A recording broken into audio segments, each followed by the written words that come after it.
రాజధాని పేరుతో కూటమి ప్రభుత్వం లక్షల కోట్లు దోచుకుంటున్నారని ప్రొద్దుటూరు మాజీ ఎమ్మెల్యే రాచమల్లు శివప్రసాద్ రెడ్డి ఆరోపించారు. ముఖ్యమంత్రి చంద్రబాబు నాయుడు తీరుతో భావితరాలకు పేదరికమే మిగులుతుందని విమర్శించారు. 2014లో దేవతల రాజధాని అంటూ ప్రారంభించిన ప్రాజెక్ట్ ఇప్పుడు భూదోపిడికి మారిందని అన్నారు. రైతుల నుంచి వేలాది ఎకరాల భూములను బలవంతంగా తీసుకున్నారని ఆరోపించారు. 1,00,000 ఎకరాల రాజధాని కోసం భారీ ఖర్చులు చూపుతున్నారని, కానీ వాస్తవానికి ఖర్చు చాలా తక్కువగా ఉందన్నారు.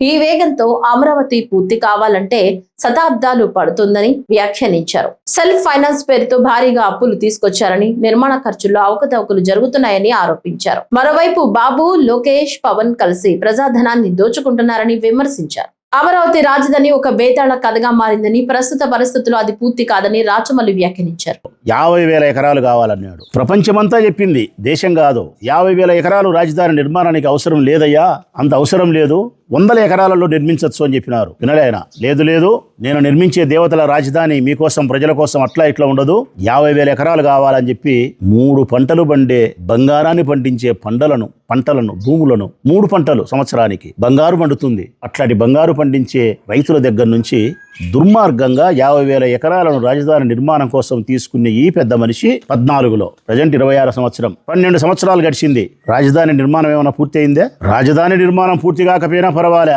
అందుకు సంబంధించిన ఆనవాళ్ళు ఏమైనా కనిపిస్తానాయా అని అడుగుతున్నా నేను. ఆనవాళ్ళు, ఇది మా రాజధాని అని చెప్పడానికి కావాల్సిన ఆనవాళ్ళు ఏమైనా కనిపిస్తానాయా అని అడుగుతున్నా నేను. ఆనవాళ్ళు కూడా లేవు. 12 సంవత్సరాల తర్వాత మన రాజధాని చూస్తే ఏముందంటే, వర్షం పెద్దగా పడితే ఎగువ నుంచి వచ్చే నీళ్లు నిలబడితే నీళ్లను తోడుకుండే కార్యక్రమం కనిపిస్తుంది. కోట్ల రూపాయలు ఖర్చు పెట్టి మోటార్లు పెట్టి నీళ్లను తోడుకుంటున్నాం.